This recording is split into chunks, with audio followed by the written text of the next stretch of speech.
I have been a priest for more than 30 years, and I have never doubted my vocation. I have never had uncertainties about the calling I felt when I was young. My life has always been dedicated to the church, to the sacraments, and to the community of believers. However, that morning, there was something unusual. An unusual weight pressed on my chest, a discomfort I couldn't explain.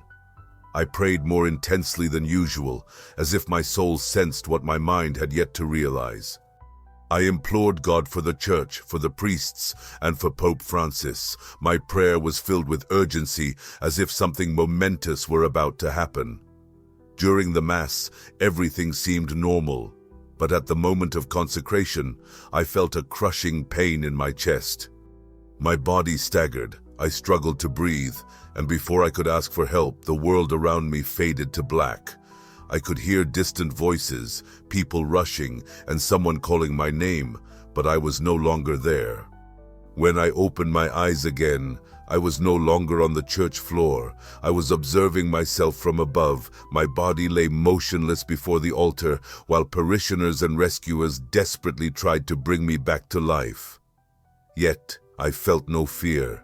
In fact, an indescribable peace enveloped me. It was as if all the worries, pains, and burdens I had carried throughout my life had simply melted away. I floated above that scene, light, free of pain and anguish. But before I could grasp what was happening, I was drawn upward, as if an invisible force was pulling me into another dimension. The walls of the church faded away, the human sounds became a distant echo, and then I was immersed in a light, but not just any light. It was alive, filled with an absolute love that I can only describe that way. And in that moment, I understood that I was not alone. Before me, emerging from that living light, was someone I recognized, even though I had never seen him before. Jesus. It was not a vision or a vague apparition. It was him, real and tangible. Concrete in a way that nothing I had ever touched or seen in my life. His eyes, how can I describe them? They were not merely deep, but an ocean of infinite understanding, where every thought of mine became transparent, every mystery of my soul unveiled without the need for words. At that moment, I realized that he knew every aspect of me, every sincere prayer, every repressed doubt, every moment when my faith wavered, every act of love, and even every mistake I had hidden from myself. The most inexplicable part was that he looked at me with a love free of judgment, a love that allowed no masks. In that gaze, I understood what it meant to be completely known and yet unconditionally loved. I tried to speak, but there was no need. Even before a word could leave my lips, his voice resonated within me and around me as well.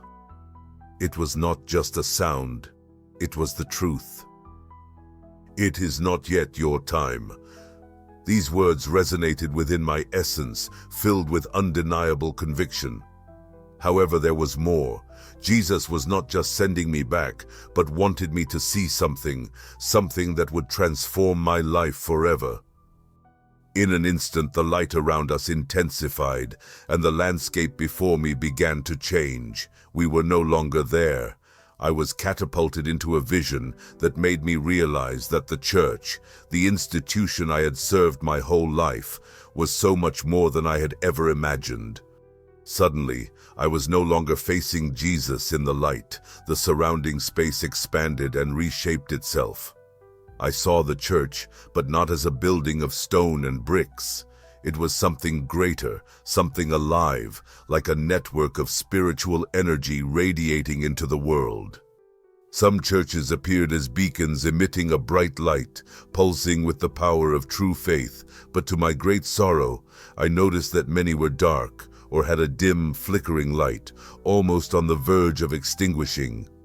I understood without anyone telling me that this represented the faith of the people within.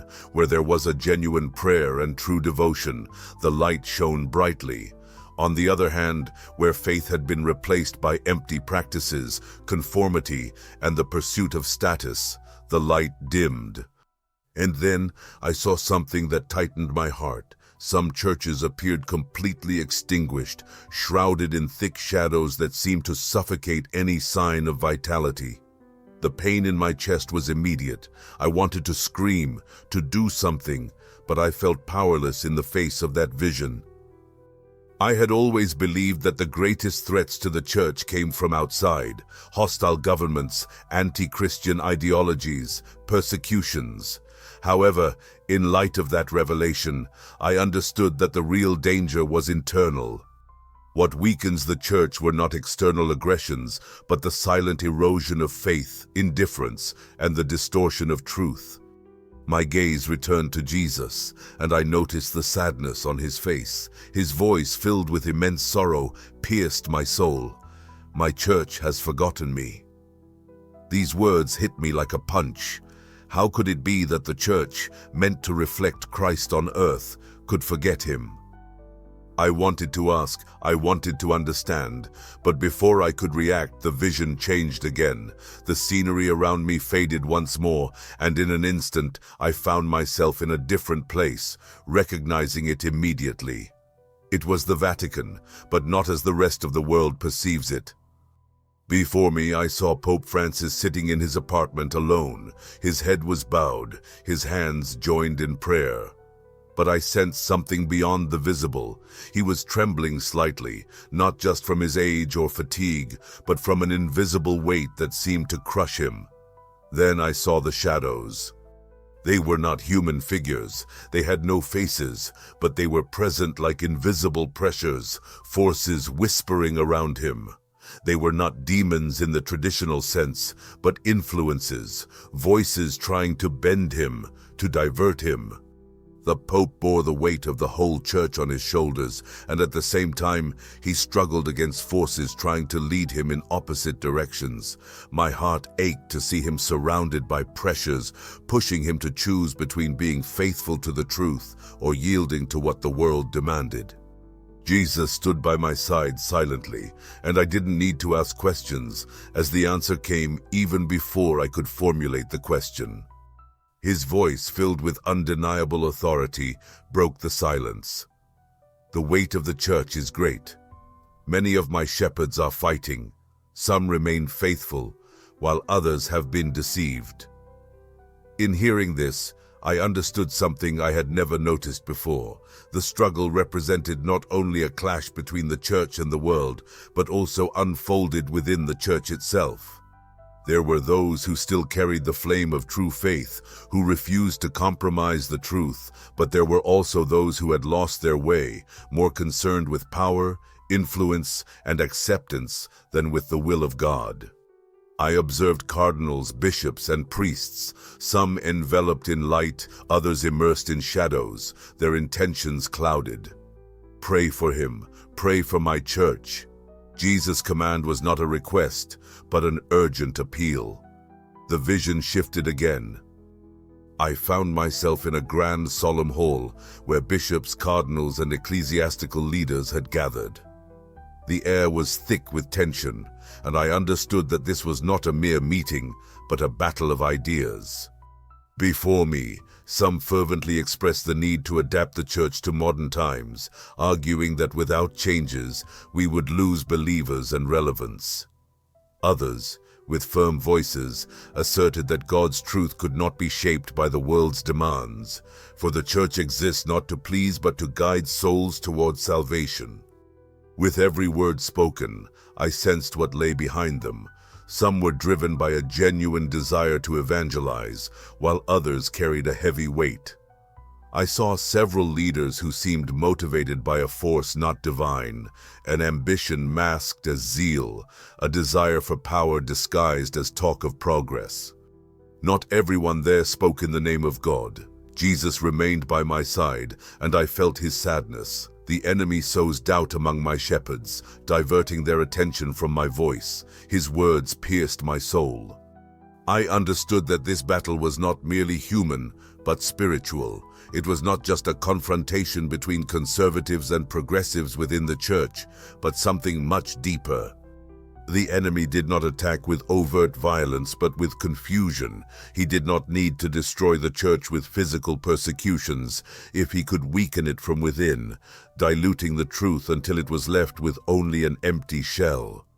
The most dangerous heresy was not the open denial of God, but the subtle distortion of his word, to the point where the shepherds themselves got lost in what they believed to be goodness.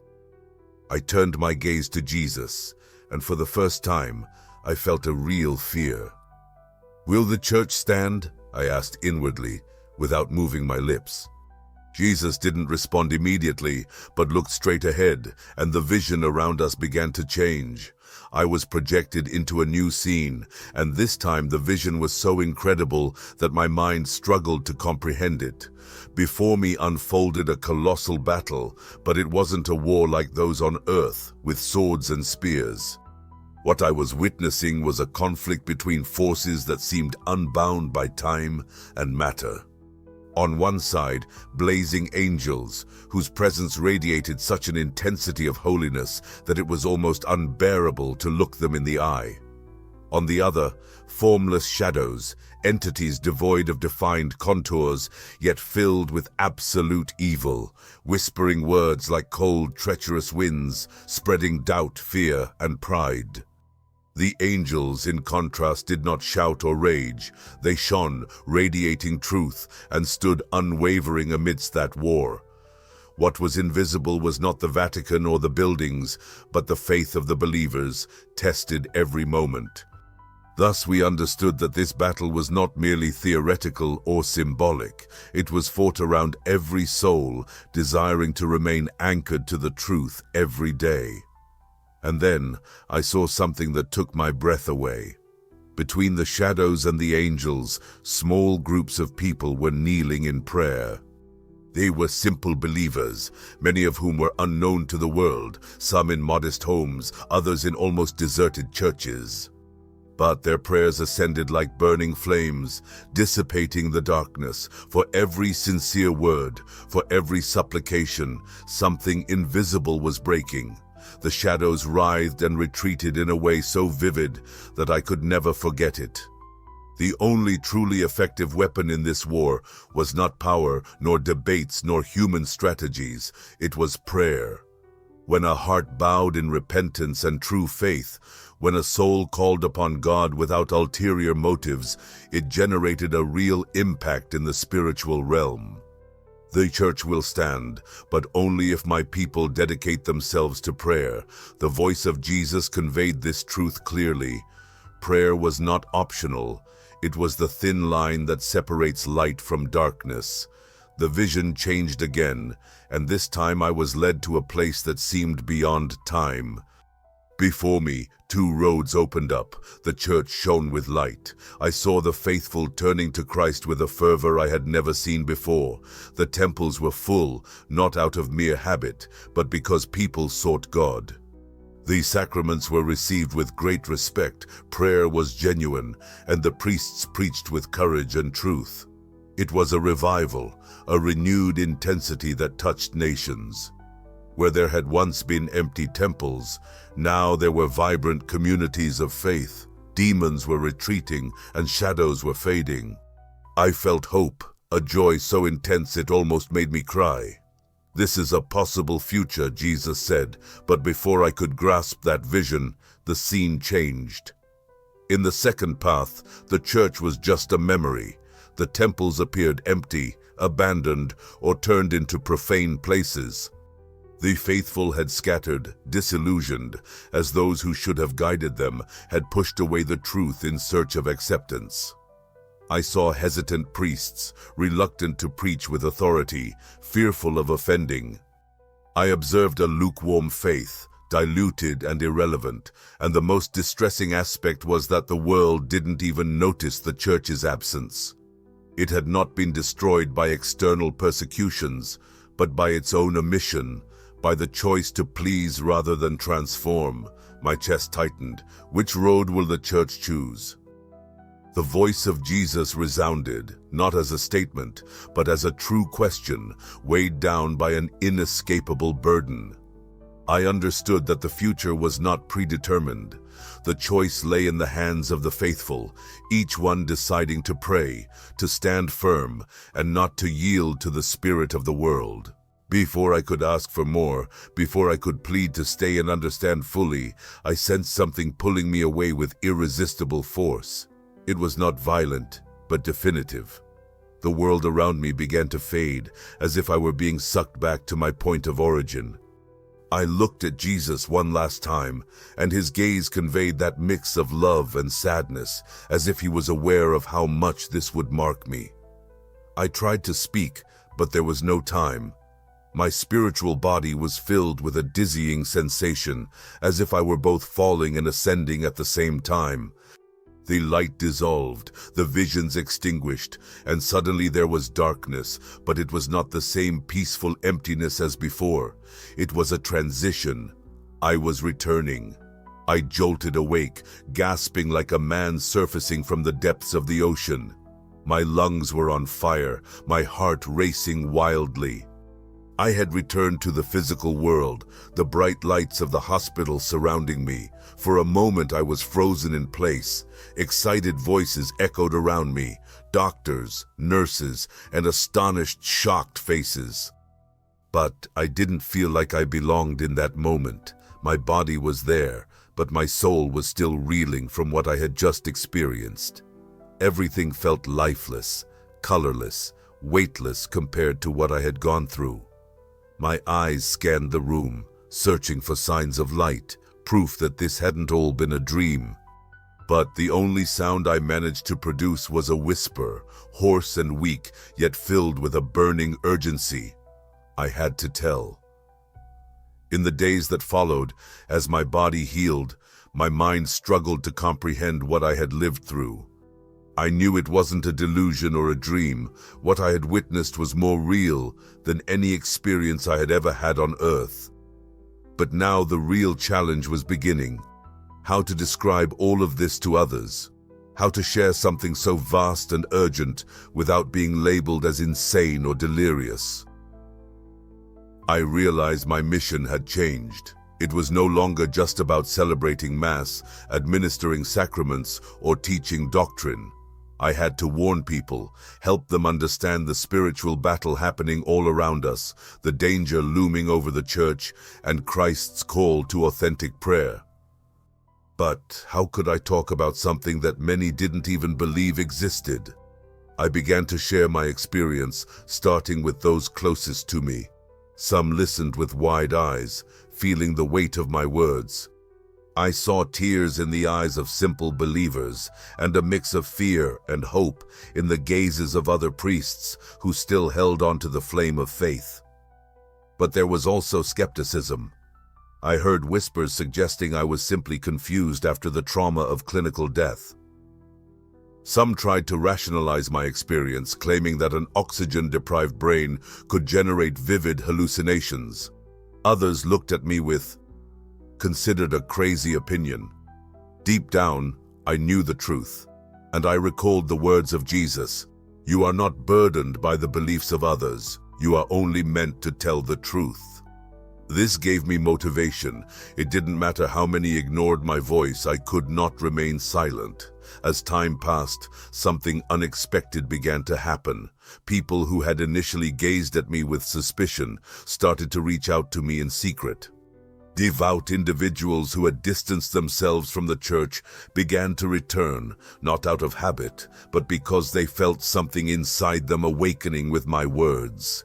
Some priests who were initially skeptical started to pay me more attention, realizing that what I presented reflected feelings they too shared but didn't know how to express.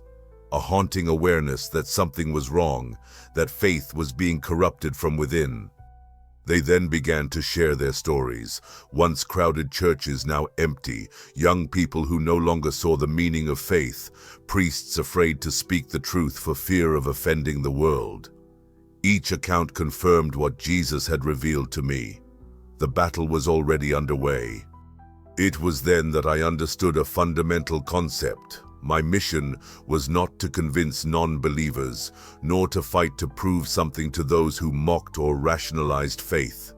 My job was to support those who wished to remain strong, but felt the weight of loneliness and doubt.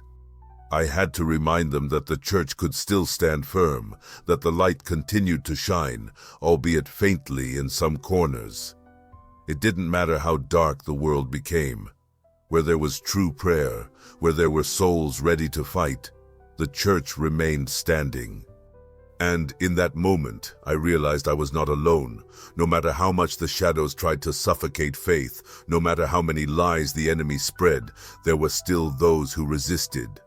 And as long as there was even one burning heart, the war would not be lost to the truth. But just as some people began to grasp the urgency of the message, resistances also arose. Regrettably, those did not come only from the outside, but also from within the church itself. Some superiors began reaching out to me for private conversations, warning me about what I was saying and urging me to avoid causing alarm. A bishop, with a strained smile, told me that my experience was interesting, but it would be better to keep everything personal. People might misunderstand. "Father, we don't want panic or confusion," he added, but I understood what it meant. They wanted me to be silent, not because they doubted me, but because they feared the consequences that truth could provoke. The church was already under pressure from all sides, and a priest talking about spiritual battles, shadows within the Vatican, and a potential collapse of faith was uncomfortable. At that moment, I found myself in a dilemma. I could follow their advice, keep the experience private, and continue my pastoral routine without drawing attention. I could sidestep conflicts, maintain my position without risking retaliation. But then I recalled the eyes of Jesus and the sadness in his voice when he said, "My church has forgotten me." In that moment, I realized I could not remain silent. I could not place my personal safety ahead of the truth that had been revealed to me. I knew I might lose support, face discredit, and even be cast out, but if Jesus showed me all this, it was because he wanted me to speak. He hadn't asked me to seek acceptance, but to remain faithful. I took a deep breath and made my decision. No matter the cost, I would continue to speak. I began to share my testimony more openly, not just during private discussions, but also in homilies and gatherings with the faithful, during spiritual retreats. I spoke about the urgent need for true prayer, a return to authentic faith, that invisible battle that was eroding the church from within. Some listened with tearful eyes, feeling that what I was saying echoed their own sentiments, while others remained silent, restless, and uncomfortable. But what struck me most was the division my message was causing, not between believers and non-believers, but within the same ecclesial community. There were those who recognized the truth in what I was saying and joined me in prayer, but there were also those who looked at me with growing skepticism. "Father, you're exaggerating," some of my fellow priests would say. "This is all too dramatic. There have always been difficulties in the church." In their faces, I read a mix of disbelief and fear, the fear of accepting that the spiritual crisis was deeper than they wanted to admit. Then the whispers began, small but persistent comments among the clergy, sidelong glances when I entered a room. Documents that were once readily available started to become scarce, and invitations to important diocesan events, which used to come frequently, began to dwindle. I wasn't facing a direct attack, but I felt pushed into the shadows, isolated. At first, I felt indignation. I was simply sharing what Christ had revealed to me. But then I understood that this too was part of the battle. The truth has always been unsettling, always met with resistance. The enemy didn't need cruel persecutions when it could use fear and conformity to silence those who dared to speak. It was at that moment that my second decision took shape. If I could no longer communicate within the bounds of the traditional structure, I would find alternative ways to express my message. If they tried to silence me from the pulpits, I would seek other avenues to carry it forward. If I could no longer speak freely within the ecclesiastical hierarchy, I would begin to express myself beyond it as well. I started drafting accounts of my experiences, first in short writings for prayer groups, then in open letters for those who wanted to listen. Little by little, my narrative began to spread. Some transcribed my words, others shared them on social media. Before long, I was receiving messages from faithful from all over the world, people who sensed that something was amiss, who felt their faith fading without realizing it, who sensed a void within the church without knowing why. They sought my advice, looked for help. Some simply thanked me, saying, "Thank you, Father, now I know I'm not crazy." This filled me with strength. I realized that my mission was not to convert non-believers, but to reignite the faith in those who still wanted to believe. However, alongside those who welcomed my message, there were also those who vehemently rejected it. Not everyone attacked me directly, but the signs were clear. Offensive insults, accusations of fanaticism, colleagues avoiding me, bishops labeling me as an alarmist. Some claimed that my experiences were purely imaginary and that I was sowing unfounded fears, while others accused me of dividing the church and fueling extremism. What frightened me the most, however, were those who tried to distort my message, taking parts of what I said and manipulating them to insinuate that I had revolutionary intentions and wanted to challenge ecclesiastical authority. I knew this was not the case. I had never aspired to be a revolutionary. My only desire was for the church to return to Christ, but I began to understand that for many, this idea was seen as too dangerous. So I realized something that broke my heart. It wasn't just spiritual forces trying to silence the truth, but also people within the church feared what that truth might imply for them. As an uncomfortable figure, I was no longer just despised by some. There was a clear attempt to render me irrelevant. The doors that were once open began to close, and loneliness became my most frequent companion. Many of those who once walked beside me now tried to avoid my presence. Even some who had trusted me began to keep their distance, fearing being associated with someone deemed problematic. The weight of this situation started to bear down on me. I was aware that I was acting rightly, but being rejected by the church, an institution I had dedicated my life to, was a burden I never thought I would have to bear. I spent nights in prayer, asking God why He had put me in this situation, if in the end no one wanted to listen to me. I questioned whether I should continue or if it would be better to withdraw, accepting that perhaps I had been mistaken, that I was just an old man insisting on something that others did not want. Then, the look on Jesus' face and the sadness in His voice when He said, "My church has forgotten me," came back to me. I remembered the spiritual battle I had witnessed, the shadows trying to swallow faith, and the small prayer groups keeping the light alive. It became clear to me that even in the midst of darkness, there were still those who stood firm. I realized that my suffering was nothing compared to the pain Jesus felt, seeing His church turn away from Him. I could not give up, not because I was strong, but because this struggle was not just about me. I wasn't defending my reputation or my position. I was trying to fulfill the calling that had been entrusted to me. So that night, I prayed one last time, "Lord, don't let me falter. If you want to speak to me, I will speak. If you want me to be ignored, I will accept it. Just give me the strength not to betray what I have seen." And it was then that, as I began to accept the idea of walking alone, I found those few who were quietly fighting the same battle. They were not many. A few priests, some religious brothers, and simple, faithful families, ordinary people without much influence, but filled with a genuine love for Christ, represented those who had experienced what I had, a profound restlessness and a calling to stand firm even when everything around seemed to be falling apart.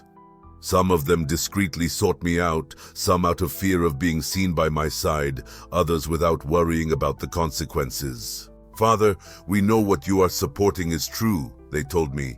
"We can sense it too, but we don't know how to proceed." Their words revitalized me. They did not seek to spark a revolution or divide the church. They simply wanted to maintain their fidelity to Christ as he truly is, without a sugar-coated version to please the world. In that small group, I felt a renewed hope within me. I had let the fear of isolation and rejection consume me, but in front of those people, realizing that I was not alone was liberating. The true church was not made up of positions, titles, or grand structures, but resided in the hearts of those who sincerely sought God. It was there, among the simple, that I realized the light continued to shine, even if faintly. I had no idea what might happen next. I didn't know if my message would resonate or whether others would awaken. But one thing was certain: as long as there was at least one group of faithful ready to fight with prayer and truth, the church would still have a chance to hope. In a way, I felt that this was exactly what Jesus had wanted to reveal to me from the very start.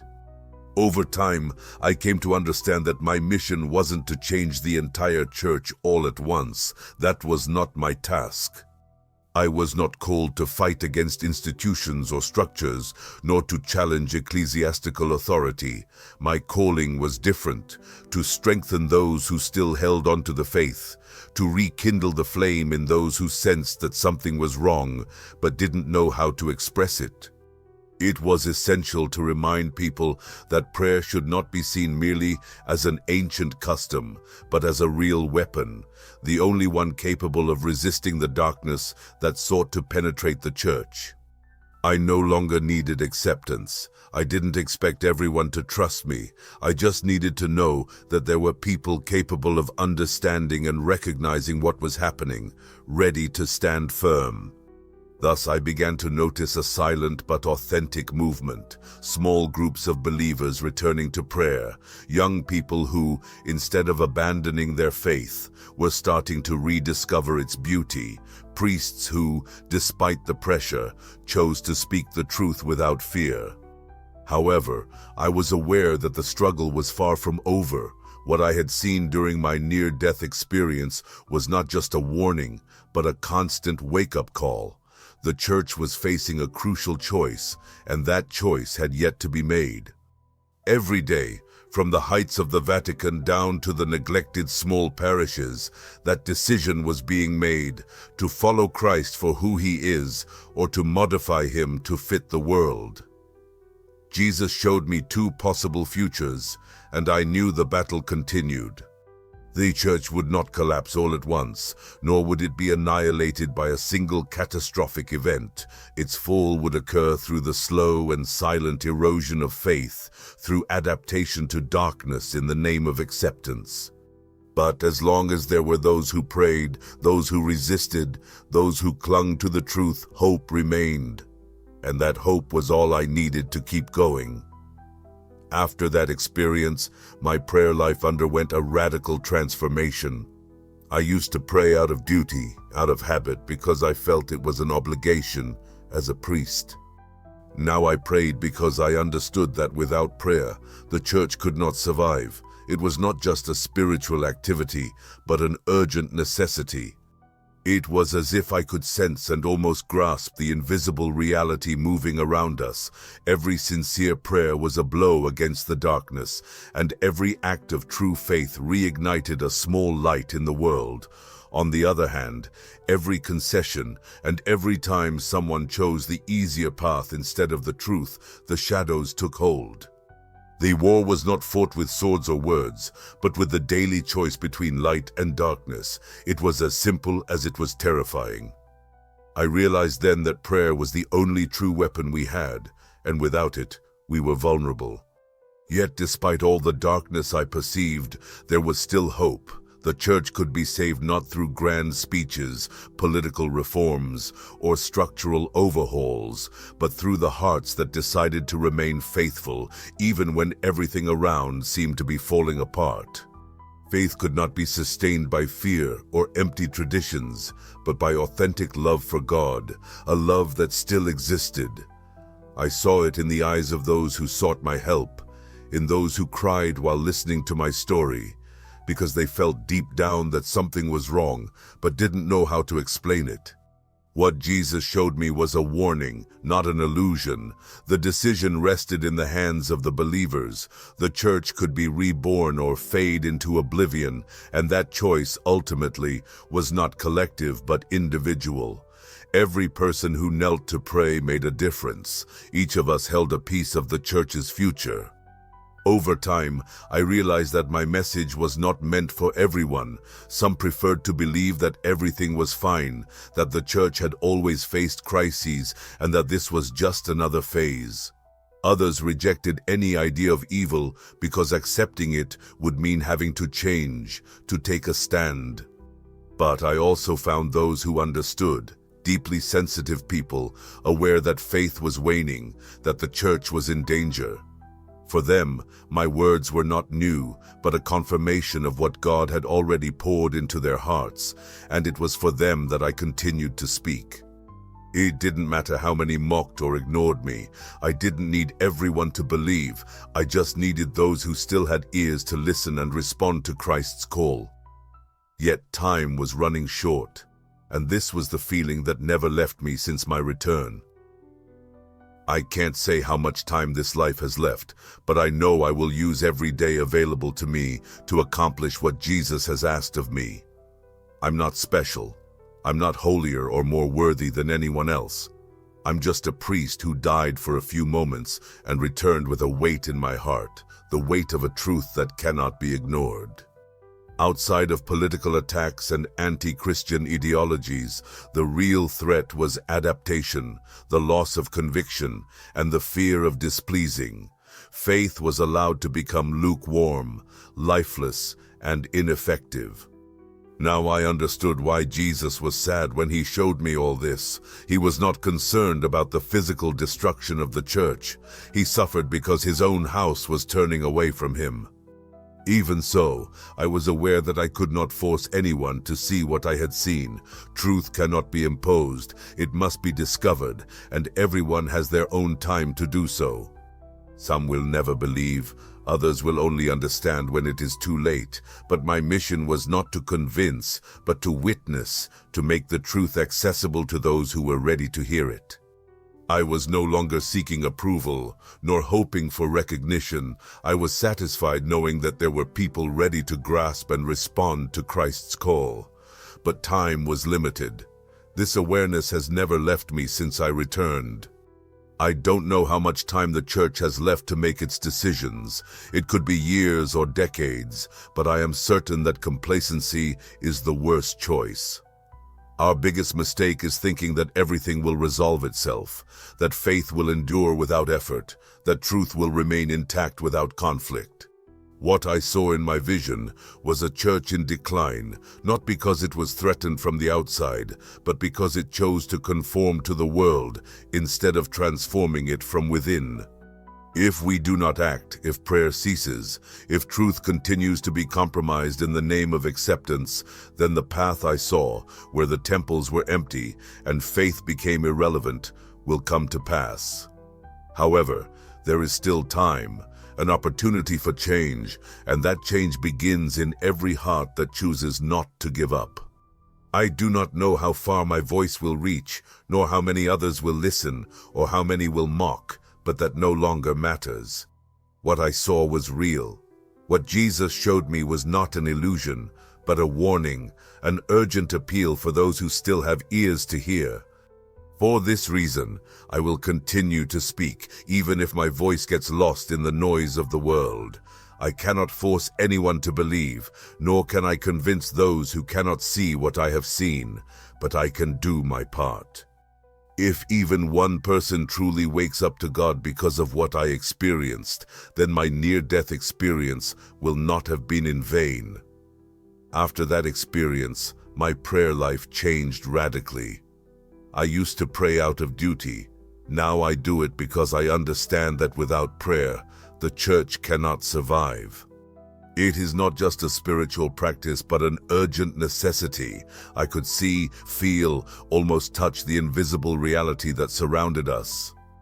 Every sincere prayer was a blow against the darkness, and every act of genuine faith reignited a small light in the world. Conversely, every compromise, every time someone chose the easier path instead of the truth, strengthened the shadows. The battle was not fought with swords or words, but through the daily choices between light and darkness. It was that simple, yet so profound. I understood that prayer was the only true weapon we had at our disposal, and that without it, we were vulnerable. Yet no matter how much darkness surrounded me, there was still hope. The church could be saved not through grand speeches, political reforms, or structural changes, but through the hearts that chose to remain faithful even when everything around seemed to be crumbling. Faith could not rest on fear or empty traditions, but on a genuine love for God, and that love was still alive.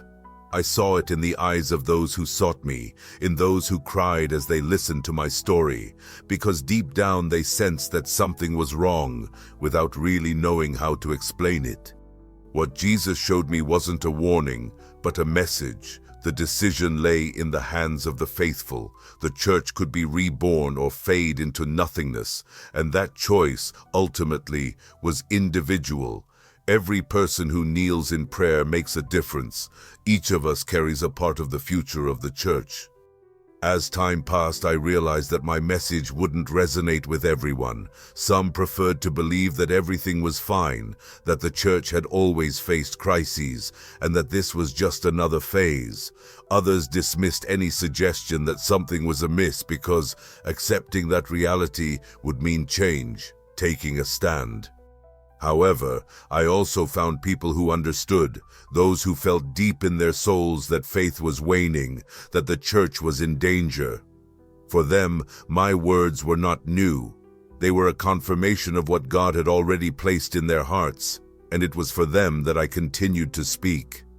It didn't matter how many ridiculed me or how many ignored me. I didn't need everyone to believe, but only those who still had an ear to hear and respond to Christ's call. Yet, time was running out. This feeling had never left me since I returned. I can't say how much time is left in this life, but I do know that I will use every day I have to dedicate myself to what Jesus has asked of me. I'm not special. I'm not holier or more worthy than anyone else. I am just a priest who died for a moment and returned with a weight in my heart, the weight of the truth that cannot be ignored. Others will listen to what I say, and there will be those who mock, but that no longer matters. What I witnessed was genuine. What Jesus revealed to me was not a dream or an illusion, but a warning, an urgent call for those who still have the capacity to listen. For this reason, I will continue to make my voice heard, even if it gets lost in the clamor of the world. I do not have the power to force anyone to believe, nor to compel anyone to see what I have seen. I can only do my part, and if even a single soul truly awakens in God because of what I experienced, then my near-death experience will have made sense. After that moment, my prayer life underwent a deep transformation. Once I prayed out of obligation, out of habit, following my duties as a priest. Now I pray because I am aware that without prayer, the church has no future. It is no longer just a matter of spiritual practice, but a crucial necessity. I feel almost as if I can touch that invisible reality surrounding us. Every genuine prayer is like a strike against the darkness. Every act of authentic faith rekindles a small flame in the world. In the same way, every concession, every time someone chooses the easier path over the truth, strengthens the shadows. The battle is not fought with swords or words, but with daily choices between light and dark. It's a truth so simple, yet so frightening. I have come to understand that prayer is the only real weapon we possess, and without it, we are vulnerable. Yet, despite the darkness I have seen, hope still exists. The church can save itself, not through grand speeches or structural policies, but through hearts that choose to remain loyal even when everything seems lost.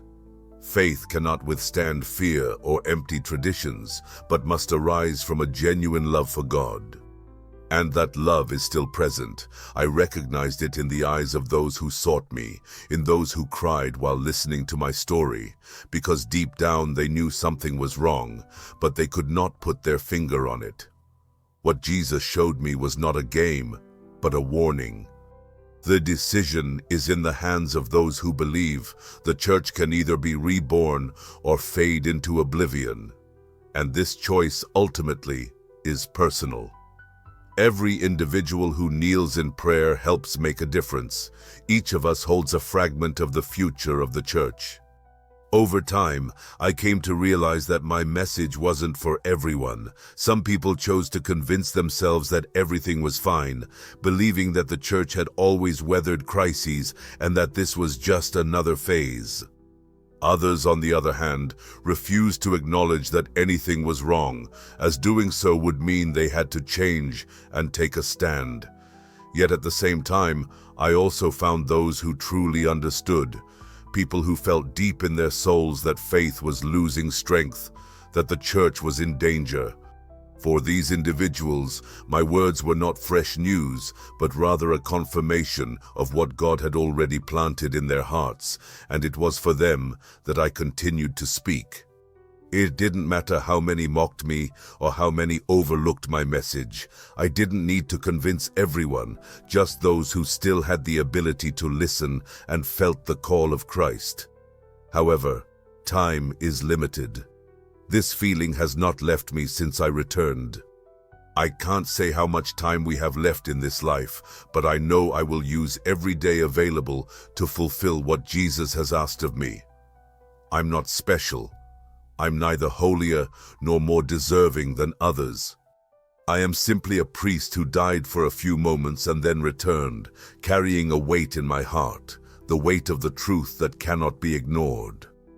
There was something wrong, but I knew how to express what Jesus revealed to me. It was not an inevitable fate, but a warning. The choice remained in the hands of the faithful. The church could either be revived or fade into oblivion.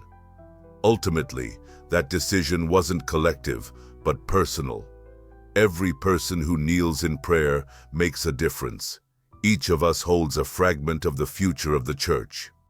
As time went by, I realized that my message didn't resonate with everyone. Some chose to ignore reality, believing that everything was in order and that the church had simply faced other crises, viewing it as just another phase.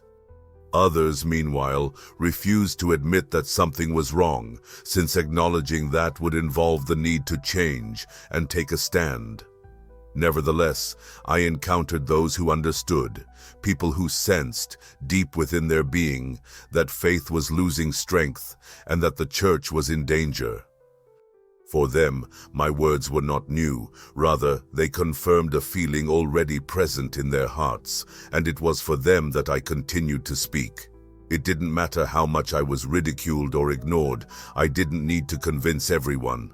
I only needed those who still had ears to listen and respond to the call of Christ. But time was running out. This feeling had never left me since I returned. I can't say how much time is left for the church in its decision. It could be years or decades, but I am sure that compromise is the worst option. The gravest mistake we can make is to think that things will work out on their own, that faith will thrive without effort, that truth can be preserved without conflict. What I saw in the vision was a church fading away, not because it was attacked from the outside, but because from the inside it chose to conform to the world rather than transform it. If nothing is done, if prayer ceases, if truth continues to be compromised in the name of acceptance, then the path I perceived, where temples would be empty and faith would become irrelevant, will become reality. They chose to maintain their faith even when the world around seemed to be collapsing. Faith could not be sustained by fear or by meaningless traditions, but by authentic love for God. And this love was still present. I recognized it in the eyes of those who sought me, in those who wept as they heard my testimony, because deep down they sensed that something was not right, but struggled to find the words to express it. What Jesus revealed to me was not a dream, but a warning. The responsibility remained in the hands of the faithful. The church had the opportunity to be reborn or to fade into oblivion, and this choice in the end was not collective, it was individual. Every person who kneels in prayer can make a difference. Each of us carries a part of the future of the church within us. Over time, I realized that my message was not meant for everyone. Some preferred to believe that everything was under control, that the church had always faced crises, and that this was just another step. Others, on the other hand, rejected any idea that there was something wrong, because acknowledging it would mean having to change, to take a stand. But at the same time, I also met people who understood. Those who felt deep in their souls that the faith was waning, that the church was in danger.